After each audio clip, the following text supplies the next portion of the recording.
Hey guys, so this is actually part 2 of a video where I speed up the color switch. This was a request in the first video comment section, so make sure to check that video out first before trying to apply the tips in this video. So in order to speed up the tile changes, you're going to need a couple of things. You're going to need another trigger and you're going to need another sequencer. So just equipping these from the devices menu in Creative.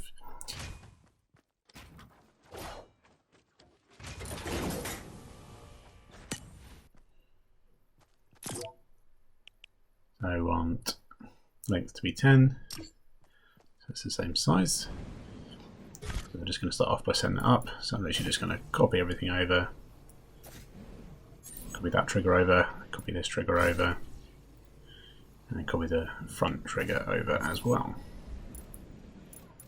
Because we don't want to change anything on those triggers. That's literally it for that bit. And the only things we need to change are the settings on the sequencer and the triggers. On sequencers, sorry. So we want on that first sequencer we set up from the other video, we would want it to be able to turn off. So we need it to stop on channel 99 in this case. And this trigger is going to disable that. So when this trigger goes off, it's going to disable the first sequencer and activate the second sequencer.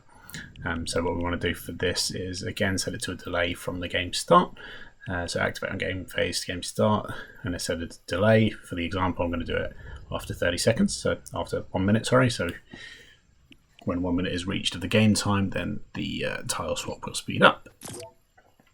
And then on the new sequencer, we need to have pretty much the same settings. In fact, we need the exact same settings as the first sequencer, and the only thing we're going to be changing is the tempo. And of course, we also want this sequencer to start on channel 99, which is what we've set the trigger to start on.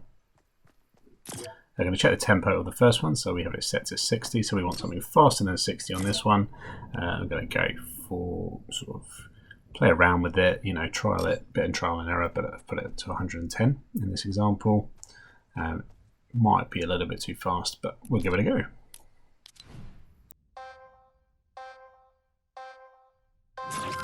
So with the settings from the previous video at the end, we set the first set of sequencer to go off after a 10-second delay.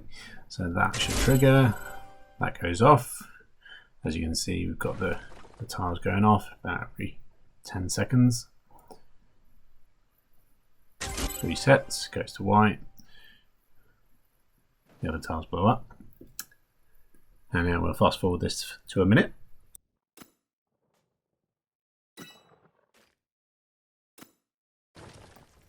So now as we hit 1 minute of gameplay time, the sequencer is going to switch over thanks to the second delay trigger. So the first sequencer is cancelled and the second one is activated.